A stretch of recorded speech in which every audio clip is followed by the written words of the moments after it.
Амансыздарбы, урматтуу калайык. Назарыңыздарда Семетей баяны. Бүгүн сиздерге 20-чы көрсөтүүнү китептен көркөм окуп жана айтып сунуштамакчымын. А сиздер болсо бул көрсөтүүлөрдү бөлүшүп, таркатышып коюңуздар, туугандар. Эмесе токтогон жерден кепти улайлы. Ошентип баягы көр деген себеби көбөштүн жан дүйнөсү жарды. Өзү ушунчалык караңгы, ичи тар, кыялы бузук, ушундай адам экен туугандар. Аны кыргыз көөдөнү көр деп коет. Ошол көр көбөш жанагынтип мактанып атты да. Манастын барында кандай эле дагы азыр менин бийлигим кандай болуп жатат. Тетигил аңко ала көөдөк манастын башкаруусу кандай эле дагы азыр менин башкаруум кандай болуп жатат. Тетигил манастын учурунда эзелүү үй бетин көрбөй баарыңар согушуп жүрүп тукумсуз кала жастадыңар ас жерден. Мына менин учурумда азыр күлө турган кезиңер. Күлгүлө дагы бактылуу сайрандап жашагыла. Мун үчүн мени мактагыла, мени даңктагыла, мага ыраазы болуп рахмат айткыла деп турганда чоролордун баарысы жер карап турушту дейт. Кыргылчал нарагына чыгып, колтугунан чыгып, кошоматка кой союп, Тазбайматы мындайынан чыгып, кошомат айтып, дебир манастын баягы эрдигине көбөш эмес, көбөштүн бир туугандары алтоонун тең эрдигин санап салыштыра албай, эмне кылышты билбей турат дейт. Кыргылчал солго кулады дейт, тетигил Тазбаймат болсо жер чукул олтуруп берди дейт. Айтарга сөз жок. Тетиги 40 чоро болсо кыңк эте албайт. Баарысы ылдый баш. Баарысы баягы манастан калган алп жигиттер, манастан калган чоролор, булар далай согуш көргөн, тетигил Бейжиңге чейин калчылдатып турган чоролор эле. Ошентип мактанып, жанантип манчыркап тургандан ырамандын ырчуулу менен шууту чыдабай кетти дейт. Ошондо үзүктөй калпак эр шууту тетигил көбөштүн көзүнө сайып ачуу сөздүн баарын айтып аткан. Ошол жерден улайбыз туугандар. Ошондо эр шууту кыйкырып турат дейт. Көбөш, сен манаска тең элем дейсиң. Сен манастай боло албайсың. Бейлечи көбөш кубарды. Ойлонуп келсем манаска от болуп күйүп жанамын. Өлөйүн десем жан таттуумун үчүн өлбөй калам. Бул да манас барында. Тетигил какандын журтун ыйлаттык, Каракытай манжуунун баарын кырып кыйраттык. Какандын журтун какшаттык, Кан Коңурбай Каркан көрүнө минтип аксаттык. Айкөл манас барында 6 шаар кокондон алым алдык ошондон. Асыл манас барында коконго кордук салчу элек, 6000 жамбы 1000 кундуз алымына алчу элек. Кызыкты минтип кылчу элек, дүнүйөгө минтип тунчу элек. Эми көбөш сенин тушуңда, биз көп акмак болдук ушунда. Алым тургай бок бербейт, 6 шаар кетти жайына. Кокуй манас барында ар жерди чаап уздалдык, ооганды чаап пилдалдык, пилге жүктөп дилдалдык, кара көстөн миңдалдык. Ойрон манас барында 40 чоро кыраан чагында мындан өлбөй не болдум? Мунун айтып бер шууту кан манасты көбөстеп, өлбөй кал манас өлбө деп, өктөсүн айтып Кудайга өксүп жүргөн кез экен дейт. Жанагы Бакай менен Семетейдин алдынан шууту талаада жүргөн кезинде жолугуп атпайбы? Эми ошол талаада каңгырап жүргөнү ушул сөздүн баарын айтып, анан чыгып кеткен экен да. Эми бул жерде эмне деп атат шууту? Манастын барында дейт. Тетигил Бейжиңге чейин, Каканга чейин кол салып, ошо жактын баарысынан салык алып, алым алып турчу элек.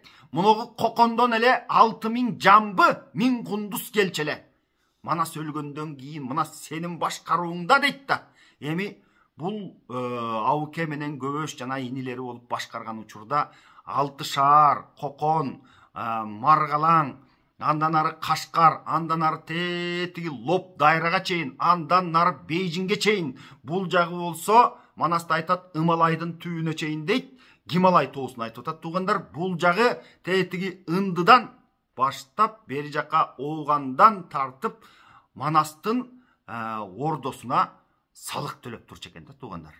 Мына ошону айтып атат. Манас өлгөндөн кийин ушулардын баарысы тетири карап кетти дейт. Сен эмне кылып койдуң? деген сөздү айтып атат. Эми ошолордун баарысы ары карап кеткенден кийин көш эмне кылыш керек? Ордонун казынасын толтуруш керек.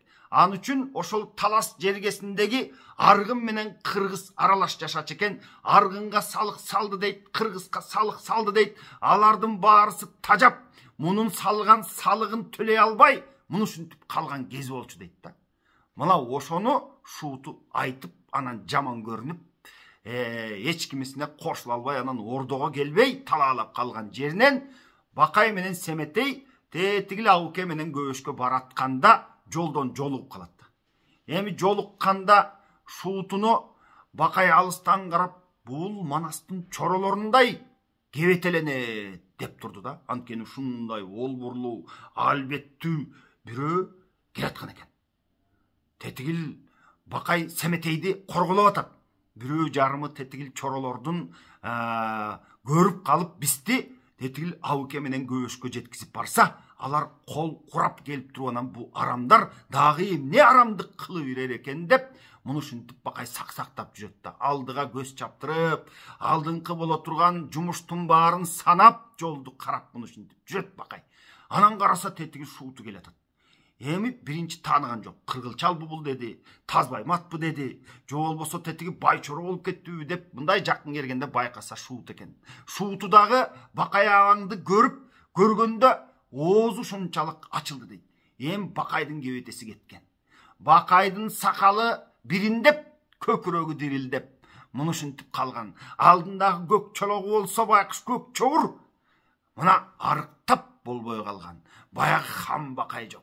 Баягы Манастын кеңешчиси, Манастын агасы, алдыда жүрсөң ак жолтой, артта жүрсө саң колдой болгон Бакай жок, карып калыптыр дейт.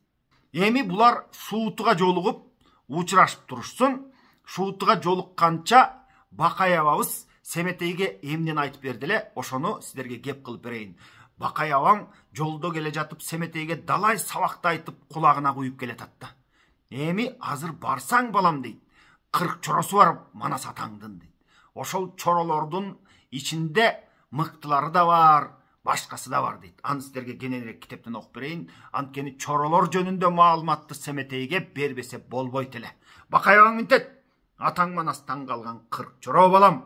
Азыркысын сурасаң, кыялы бузук ит чочко, баарысы орой кыял капырлар дейт. Тетигил Манас атаңдан калган 40 чоро, бул Манастын барында 40 чоро болчу дейт. Азыр эми Көбөштүн артынан ээрчип калган, өзүнүн пикири жок, ылдый баш, кошоматка кой сойгон айрымдары үндөбөс. Муну ушундай өзүнүн жанын бакканына сүйүнүп калган шоркелдей 40 чочко болуп калган. Манастын барында булар дейт. Эчен жерден доолоп, эчен жерден жоолап, даңгыл болгон капырлар, эр өлтүрүп баш кесип, эр атаң Манас барында камбыл болгон капырлар дейт. Булар Манастын барында чынында 40 чоро болчу. Кандай согуш болсо дагы дайыма даяр болчу дейт. Камбыл болгон капырлар деп атпайбы? Андан кийин булар дейт балам, нар өлтүрүп ар жерден пулкор болгон капырлар, эр өлтүрүп ар жерден күнкор болгон капырлар дейт. Булар балам далай жерди баскан, далай жерлерге кыргын салган, эрин өлтүрүп кыз кыркынын күңдүккө айдап кеткен, нарын өлтүрүп алтын зар дилдесин алып кеткен аскерлер дейт. Анан кийин булардын ичинде Найзакерден абыдан ыктуу чоро дагы бар, акылы көл дайрадай мыкты чоро дагы бар. Туура чабар түрс кыял сокур чоро дагы бар дейт. Эми чоролордун баарысы эле бирдей эмес балам дейт. Булардын ичинде акылманы бар. Булардын ичинде баягындай найзага ыктуу согуш өнөрүн мыкты билгендери дагы бар дейт. Андан кийин айтып жатпайбы? Туура чабар түрс кыял дейт. Эми баягы сөздү түшүнбөгөн, оозуна келген сөздү түз эле тарс этип сүйлөп койгон, ушундай бир мындай бир баягы кыйтып сүйлөгөн, же болбосо жандай чаап сүйлөгөн, сөздү түшүнбөгөн, сөз билбеген сокур чоро дагы бар дейт. Көөдөнүндө акыл жок, такыр чоро дагы бар дейт. Эми туугандар, ушул жерде бир нерсеге жакшылап көңүл буруңуздар. Саякбай Каралаев атабыз чоролордун мүнөздөрүн санап өтөт да могу жердечи. Эми мунун бизге пайдасы кандай? Ар бирибиз жакшылап угуп туралы. Ушунун кайсынысы бизге таандык мүнөздөр. Ошону байкап, анан аны оңдогонго же аны өөрчүткөнгө аракет кылганыбыз биздин өзүбүз тааный баштаганыбыз болуп эсептелет да. Эми угуп туруңуздар, мен окуйм. Көп сүйлөсө урушкан чогол чоро дагы бар, керденинде акыл жок орой чоро дагы бар. Жандаган жака басуучу торпок чоро дагы бар, баягы айткан жака басып кете берген, өзүндө пикири жок торпок чоро дагы бар деген сөз ушул. Жаны таттуу жамбагар коркок чоро дагы бар. Бит сыгарга каруу жок, колунан бир кыл келбеген тантык чоро дагы бар, сырты бийик сыны түз. Албан чоро дагы бар, төө көтөрүп алуучу балбан чоро дагы бар. Кошоматты көп кылган жорго чоро дагы бар. Жорголоп кошомат кылып тимеле колтугунан кирип мунушинтип турган адамдар бар арасында дейт чоролордун. Жоон өпкө күрсүлдөк көпкөн чоро дагы бар дейт. Эми көп сүйлөп, баягынтип үнүн жоон чыгарып, текеберленип сүйлөгөн мунушундай чоролор дагы бар болом дейт. Өз ырысын төшүнө тепкен чоро дагы бар дейт. Өз ырысын төшүнө тепкен деген бул жанагы эле кеекер, текебер, бирөөлөргө орой мамиле кылган, өзүнүн ырыскысын өзү көтөрө албаган мына мындай адамдар бар арасында дейт. Жазы жаак, жалпак тил, жаңылбаган көй кашка, ыктуу чоро дагы бар, кара тилин кайраган, кан алдында сайраган мыкты чоро дагы бар. Кебес көңүл ак бейил, артык чоро дагы бар, тузун актап манастын калуучу чоро дагы бар, туурасынан бүлүктү салуучу чоро дагы бар дейт. Мына ондай манастын тузун актай турган чоробор арасында, манастын тузун актабай, баягы бүлүк салган бузук чоро дагы бар мунун арасында деген сөздү айтып атат. Ошентип туугандар, эми кайра Шууту менен Бакай абаңдын Семетейдин жолуккан жерине келели. Шуутуга жолукканда Бакай абаң бар бир сыртын салып турат да. Эй, Шууту дейт. Кече манастын барында Төрө Бакай мен элем, Төрө Шууту сен элең. Төрө манас барында төрөлүк жетти барыңа, төө кайтарып кор болгон чыныңды айт, Бакай карыңа деп турат. Мушундай суроолуу тиктеп атат. Эй, кече манастын барында Төрө мен элем дейт. Сен дагы төрө элең. Тетигил 40 чоро ылдый баш эмес, булардын баарысы эреле, шереле. Бүгүн кантип калдык. Азыр мага тетигил төө кайтарып кор болгон Бакай карыңа сен чыныңды айтып койчу деп атат. Айланайын эр Шууту. Сенин чалгыртың жокпу көзүңдө? Чалгайың жокпу өзүңдө? Буйгатың жокпу көзүңдө? Бузугуң жокпу өзүңдө? Бакай мындай дегенде, көөдөнгө батпай көп сана, көзүнүн жашы онтала, кагылайын канаба, угуп тургун сөзүмдү ыйлатпа менин өзүмдү деп Шууту жарылып кетти. Ансы деле баягы тетигил көбөштүн жанагындай көпкөлөң сөздөрүнө көөдөнү ушунчалык эзилип, ой, манас өлбөй кал деп кейип кепчип келе жаткан болчу талаада. Кош колго салган тушамыш өрөө калды дейсиңби? Кузгундай болгон ал иттер мени төрө калды дейсиңби? Деп баштады. Төрөм манастын көзүң өткөндө, төрөнү сүйсөм оңбойын дейт, тетигил көбөшкө кошулсам оңбойын. Күйүттүү жүрөк көпкөн ич, канаба качан басылат, жетимим келип бул жерге, куу кабак качан ачылат дейт тетигилердин өнөрүнө, тетигилердин ар кандай жорук жосунуна баягы жүрөктү күйүт басып, ушунчалык ушулордун баарысын жутуп жүрө берип ич көбө турган болду го деп айтып атат да, баягы ичин уруп жүрө берген да байкушчу.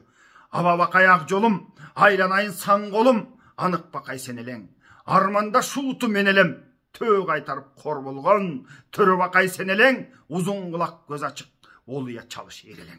Бурулуп букар бардың баба, жетимден кабар алдыңбы деп баягы Шууту канабасынан Семетейдин дайын дарегин сурап, ушул келе турган күн барбы? Мынау экөөнүн сазайын колуна бере турган күн барбы? Кандай болуп калды? Тетиги букардан кабар алдыңбы аба? Деген сөздү айтып.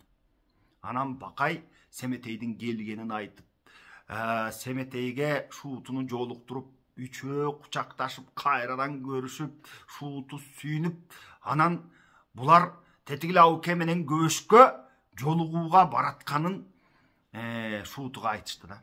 Шуут ошондо Бакай абаңа мындай деген кепти айтты. Бунун алдына азыр түс барба баба. Мунун алдына түс барсаң тетиги көр көбөштүн кыялы чатак. Бир айласын таап, Семетейдин көзүн тазалап жүрбөсүн. Ошондуктан амал кылып алдыга мен барайын деп анан эми кантсе дагы далай согушту көргөн, далай амалды билген айлакер шуут эмеспи? Баягы ордону көздөй чаап жөнөдү. Келсе эми ордонун ичи кыйсыпыр. Тетиги Кытайдан алдырган арагынан ичип алып, көбөш олтурат, мас бакылдап сүйлөйт, дардактап, анын жанында далай чоролору көбөштүн көңүлүн кыйбай, кээ бири кошомат кылып, кээ бири болсо алып алагүү мас дейт, муну ушинтип калжактап олтурушат. Келип эле шууту катуу кыйкырык салды. 40 чоро болбой кыйрап, "Кыл!" деп дүрбөлөңгө салып баштады дейт. Кырга койгон карабол жок, кыйрапсыңго баарыңар, атаңдын көрө 40 чоро, кымбаты Манас кан өлүп, Манас менен бар өлүп, калыптырсың 40 чоро, төрөнүн көзү көткөн соң өзөндү бойлой конупсуң, Көкчал Манас өлгөн соң өртөчкөндөй болупсуң, атаңдын гана көрө 40 чоро. Арак ичпей таш ичкин, аздык кылса 40 чоро, атаңдын канын кош ичкин. Таласка курган багың жок, атаңдын көрө 40 чоро, талтайып жатар чагың жок, керүүгө тиккен багың жок. Атаңдын гана көрө 40 чоро, керилип калар чагың жок. Каалаганын келүүчү, кадыр түнөңдү түн барбы? Бүтүн кундуз терисин жартып өлүп алышкан, багалеке салышкан, баштагы өткөн күн барбы? Эй, азыр Манастын учуру я. Эмне болуп калгансыңар? Кебетеңерди карагылачы деген сөздү айтып атат тугандар. Кан болгон көбөш абыке, бул өңдөнгөн кар бар, кармашар жоо бар. Ары жакта Кытай дагы бар.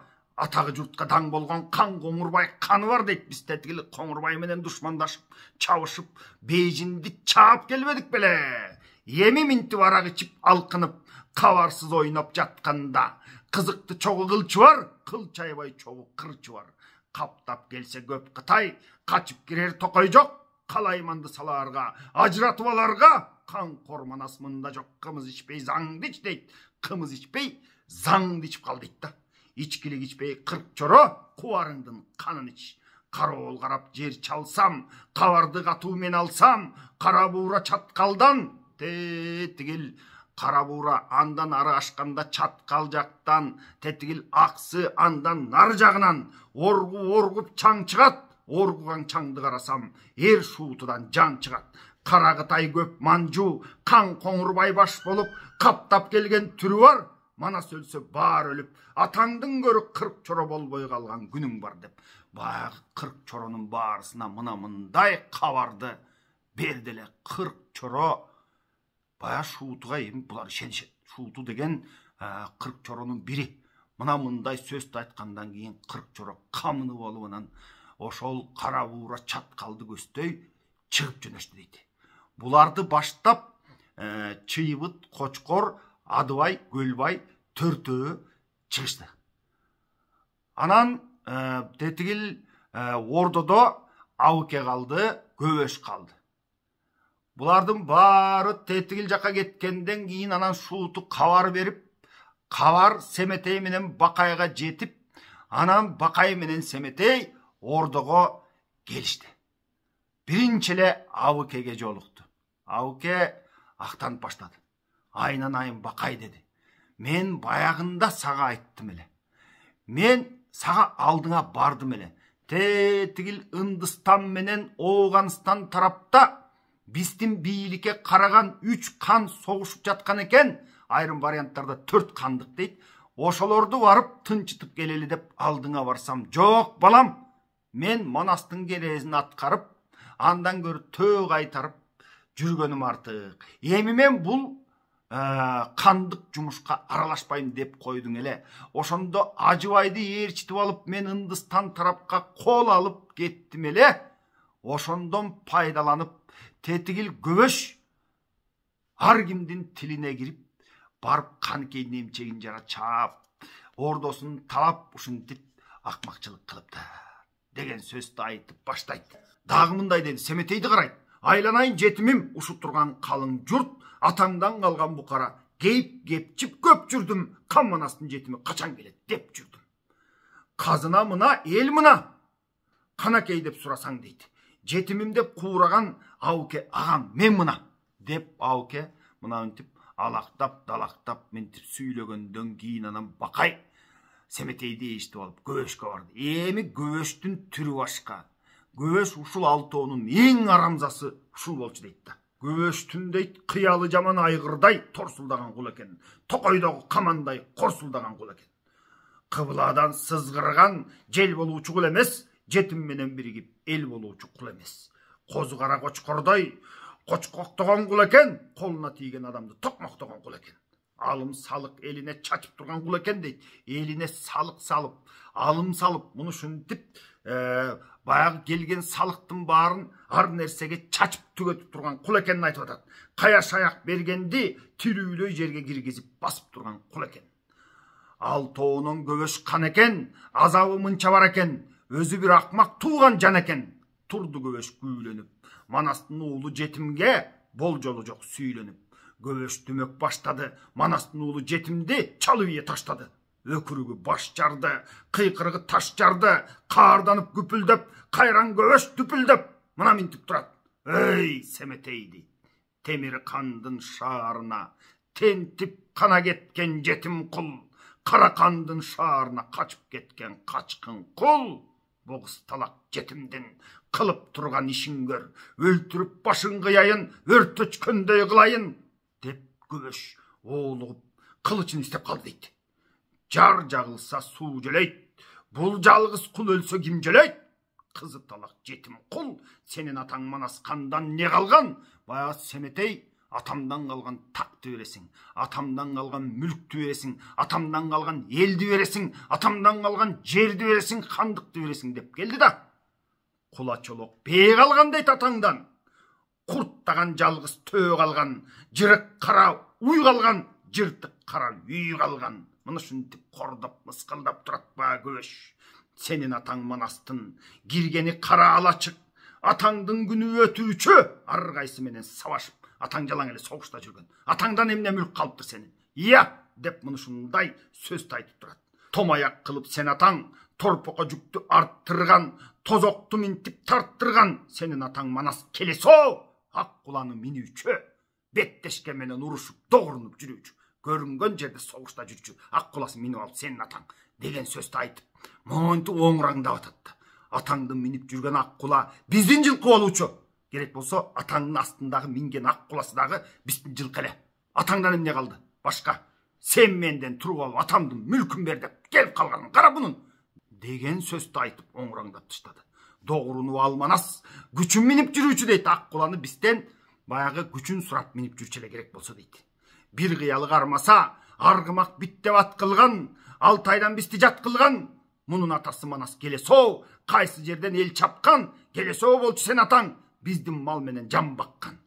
Чуулган ишти баштаган, калмактан келсе кадырлап, көз камандай тууганды чогуу союп таштаган. Тетик калмактын ичинен биздин көз каман деген тууганыбыз келсе, аларды да союп таштаган сенин атаң. Сенин атаң жакшы киши беле деген сөздү айтып, мына мындай сөздү баштады. Жүргөнүн зындан коо кылган, бузук салып Кытайга, бисталарга жоо кылган. Эй, сенин атаң деген бизди керек болсо тетиги Кытай менен душман кылып, Кытай менен согуштуруп, аларды бизге жоо, бисталарга жоо кылып, мына ушинткен сенин атаң ыйрат кой дейсиңби? Кызы талак жетимден кылган ишин карачы дейт. Келип алып менден атамдын тагын бер, атамдын мүлкүн бер деп сурап турганын карачы деген сөздү айтып атат. Манастан канча жан калган, атаңан кайсы мал калган? Атаңан мал калды беле? Бүт барын жок кылган, чачып, ал малдын баарысы биздики болчу деген сөздү айтып, муну ушинтип оңураңдады. Атамдан калган тетигил ак олпокту бер дейт. Ак олпок меники. Тетигил атамдан калган ак шумкарды бер дейт. Ак шумкарды керек болсо уясынан мен өзүм алып чыккам деп, атамдан калган тетиги 6 курушту бер деп айтасың. Ал куруштун баарысын тетиги Медианын чөлүндө жүргөндө мен тапкам деп бүт эле баарысын Манас кылбай эле ушул көбөш кылып, бүт эле баарысын көбөш тапкан, бүт эле баарысын көбөш күткөн болуп чыкты. Андан кийин жөн отурбай тетигил Манасты келесо, аңко дегенден башка сөз айтпай минтип турган ас келгенсип, анан Семетейге асылып баштады дейт. Каракандын шаарына качып кеткен жетим кул, Темир кандын шаарына тентип кеткен жетим кул. Манастан калган бул кулдун дейт, айтып турган кебин көр дейт. Келип менин алдымда сүйлөп турганын кара деген сөз. Мунун энеси байтал чоң канчык, Katınında kalk buskan. Kız ekende enesi kılım çaykap jurt buskan. Ay enesi bunun ilgerele kız kezindele buzuk mu neme olçu dep atattı. Enesine azılıp başladı. Kaç barı enesi eselek gökmeye el döskan. Eşeke mingen jer döskan. Tetigil bargan jeri esele geldi. Eşeke mingen eldip. Eldi da tengsinbey bunu şuntup süyley başladı. Eşigi jok gör döskan. Bayağı manas gödöktün kaçıp жүрген жетimi kızı talak cindi kul. Kaçıp bölök jer döskan. Kağda bilbesi el döskan. Tetigil kağda bilbegen bir esele geldi arasında ösüp gelip alıp mintip süylep turganın karaçı bunun deyt. Kıyla altınım kaldı dep kızı talak jetimdin kılıp turgan işin gör. Kuturup gelgen jetimdi kurmandıkka çalayın manastın uşul cindisin öldürüp az salayın dep bak kılıç talıp Semetey'in canına varganda Semetey ok toldu deyt. Kılıç jetkençe Semetey bayağı göveştü muştum menen jağaktan arı geltire tartıp kaldı deyt. Bayağı göveştün iyi soğup jığıldı. Antip jığılıp esine gelgençe Semetey böyrөктөн ар тээп kaldı deyt. Mına şu жерден toktoy turalı tuğanlar kalgan söztü kийинки көрсөтүүдө улап айтып беребин. Кийинкиде көрүшкөнчө аман туруңуздар. Урматтуу көрөрман, ушул сиз көрүп жаткан ар бир көрсөтүү биздин бабаларыбыз жөнүндө улуу баянды калкыбызга жайылтып, айрыкча кийинки муунга айтып жеткирип берсек деген биздин аракетибиз. Жаштарыбыз тегин таанып, нарктуу өссө деген тилек менен жасалып жаткан эмгек. Бул ишке сиз дагы салым кошуп, экрандагы М-банк номерибиз аркылуу бизге колдоо көрсөтсөңүз болот. Жалгыз аттан чаң чыкпайт дейт. Бизге сиздердин ар бир колдооңуздар чоң көмөк. Баарыңыздарга бабаларыбыздын руху разы болсун жана баарыңыздарды Кудай жалгасын. Атаңдын үйүнүнө 600 кырып көчүп бандын içinde тайтырып, айлемине болуп деп жерсинен каныки. Ошондо дүрүбү гана санып туруп, жаным.